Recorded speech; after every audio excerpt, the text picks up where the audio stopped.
यदि किसी क्षेत्र के प्रेक्षण बिंदु की स्थिति में परिवर्तन करने की सदिश राशि के मान, परिमाण या दिशा अथवा दोनों में परिवर्तन होता है, अर्थात राशि से प्रेक्षण बिंदु के निर्देशांकों पर निर्भर करती है, तो वह क्षेत्र सदिश क्षेत्र कहलाता है।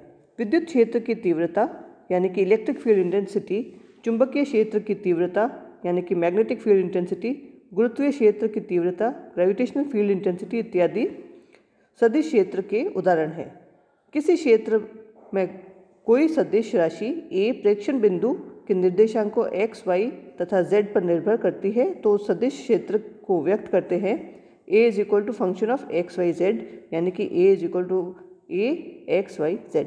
सदिश क्षेत्र का ग्राफीय निरूपण रेखाओं द्वारा करते हैं।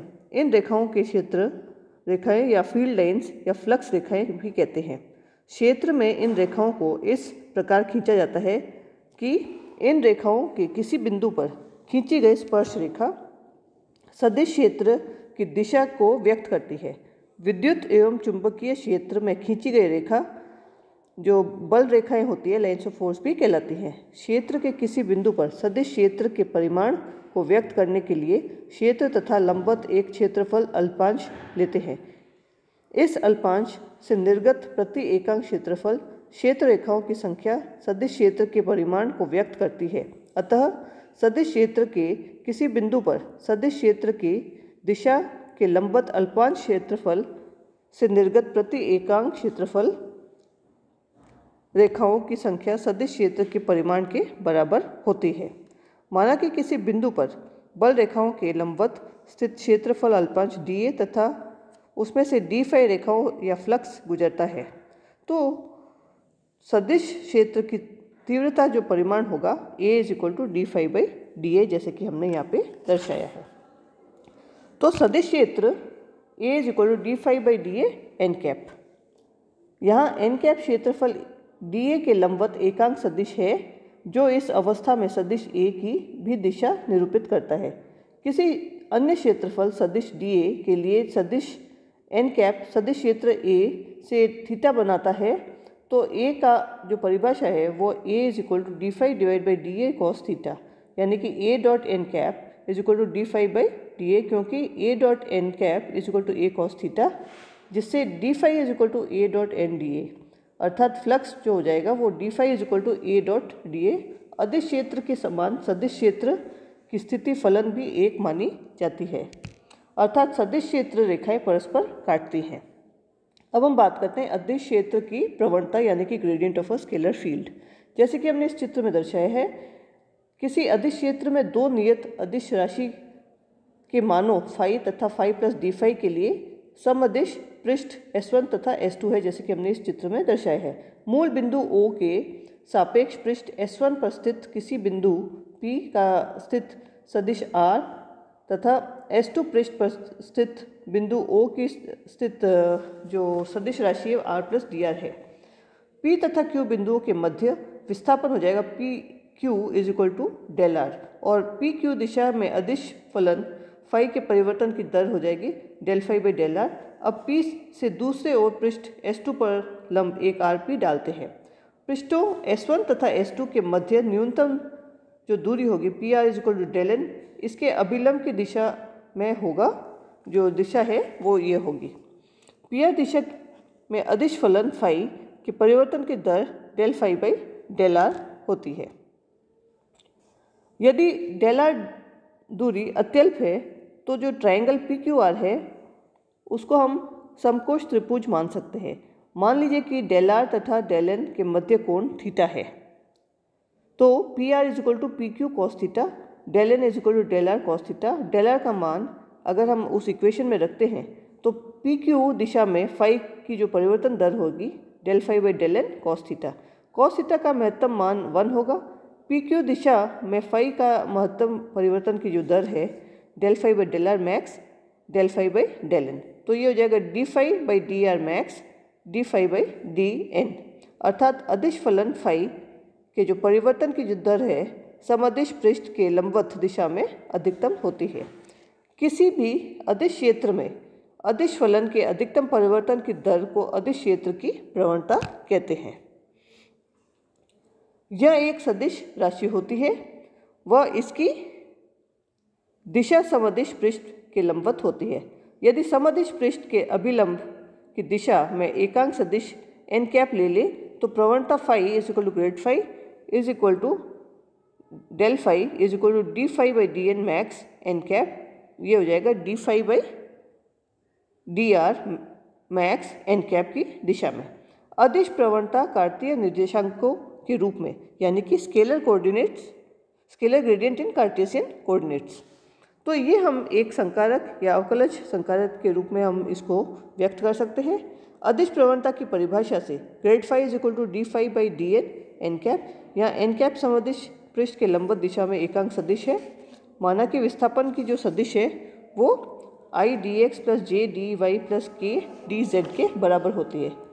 तो इस समीकरण से दोनों ओर अदिश गुणनफलन करने पर grad phi dot d r is equal to d phi by d n n cap dot d r, क्योंकि एन कैप तथा डी आर के मध्य कोण थीटा है तो n dot d r is equal to d r cos theta d n. समीकरण से d phi grad phi dot d r is equal to d phi by d n, यानी कि grad phi dot d r is equal to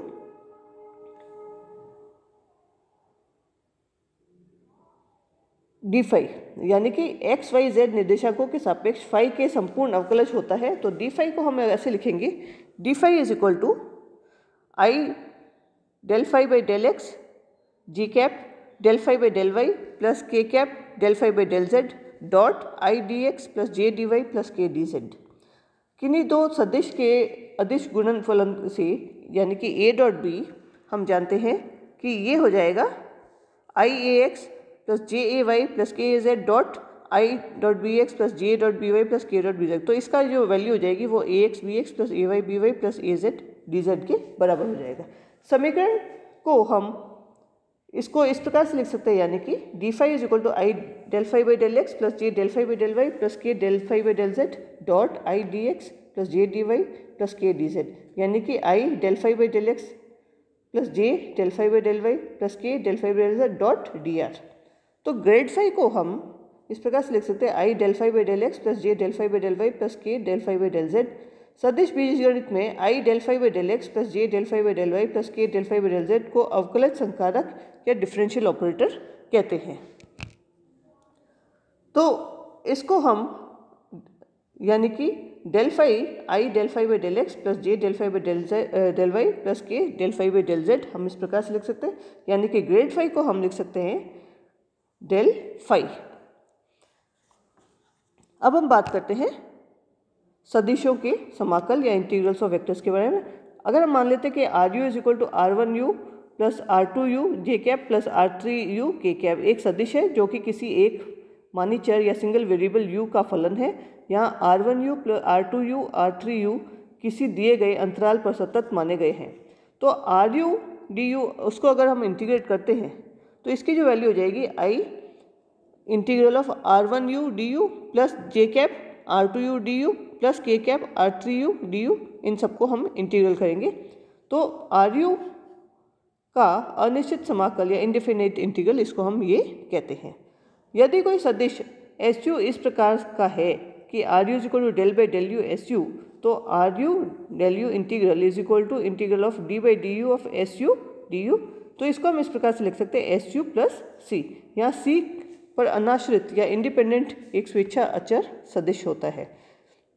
लेकिन यदि समाकल सीमाओं u is equal to a तथा u is equal to b के मध्य हो तो उपरोक्त समीकरण को हम इस प्रकार से लिख सकते हैं, r u d u with intervals of a and b, ये हो जाएगा इंटीग्रल की जो लिमिट्स है वो a और b के बीच में, तो d by d u s u d u is equal to s u plus c, इसके लिमिट्स है a और b। तो इसको हम लिख सकते हैं एस बी माइनस एस ए।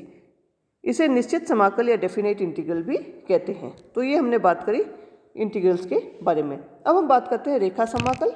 वो क्या चीज़ होता है? रेखा समाकल या लाइन इंटीग्रल। मान लीजिए कि हमारे पास में r is equal to i cap x u plus j cap y u plus k cap z u है। बिंदुओं P1 तथा P2 को जोड़ने वाली इस एक वक्र C को परिभाषित करते हैं। यहाँ r u as a function of x y z का जो स्थिति है, सदिश है, तथा v का जो मान है बिंदु P1 तथा P2 पर क्रमशः u1 और u2 है। यदि a जो कि function of x y z है, इसको हम इस प्रकार से लिखते हैं a1 i cap plus a2 j cap plus a3 k cap एक परिभाषित स्थिति का सदिश फलन है तथा c के अनुदिश सतत है, तो c के अनुदिश a का स्पर्शीय घटक यानी कि टेंजेंशियल कंपोनेंट का बिंदु P1 तथा P2 तक का जो समाकल लिखा जाएगा वो है integral a dot dr with the limits P1 और P2। इसे हम रेखा समाकल कहते हैं। कार्तीय घटकों के रूप में इसे लिखा जा सकता है a dot dr is equal to a1 i cap plus a2 j cap plus a3 k cap dot i cap dx plus j cap dy plus k cap dz। तो ये हो जाएगा a1 dx plus a2 dy plus a3 dz with the limits P1 और P2, यानी कि this is equal to a1 dx plus a2 dy plus a3 dz। यदि a स्थिति का सदिश फलन c के अनुदिश गतिमान कण पर लगने वाले बल को प्रदर्शित करता है, तो इसका रेखा समाकल बल द्वारा किए गए कार्य को व्यक्त करता है। यदि c एक सरल बंद वक्र है तो c के चारों ओर समाकल को समन्वयता से लिखा जा सकता है a dot dr is equal to a1 dx plus a2 dy plus a3 dz। तरल यांत्रिकी या फ्लूइड मैकेनिक्स तथा वायु गतिकी या एरोडायनामिक्स में उपरोक्त समाकल को c के चारों ओर a के परिसंचलन या सर्कुलेशन कहते हैं। यहाँ a तरल का वेग को प्रदर्शित करता है। अब हम बात करते हैं सतह समाकल या सरफेस इंटीग्रल के बारे में। अगर हम मान लेते हैं कि सदिश a को क्षेत्र में एक दो तरफ वाली टू साइडेड एक सतह है, जैसे कि हमने इस चित्र में दर्शाया है। इसमें n कैप इकाई सदिश है जो अल्पांश क्षेत्रफल ds के अभिलंबवत धनात्मक दिशा में है, तो अल्पांश सतह ds के सदिश a के फ्लक्स का मान a कैप के अभिलंबवत घटक तथा अल्पांश क्षेत्रफल ds के गुणनफल के बराबर होती है। अर्थात a cos थीटा ds यहाँ थीटा n कैप तथा a कैप के मध्य का कोण है, लेकिन a cos थीटा ds को लिखा जा सकता है a डॉट ds।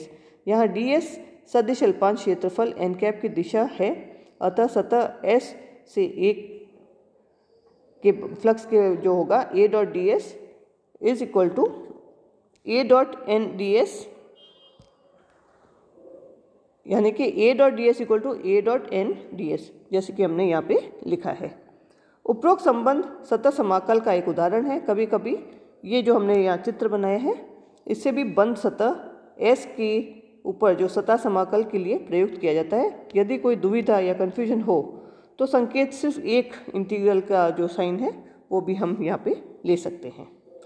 अब हम बात करते हैं आयतन समाकल या वॉल्यूम इंटीग्रल्स के बारे में।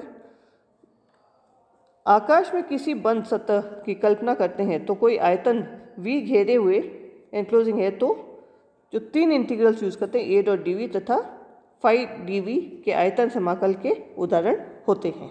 धन्यवाद।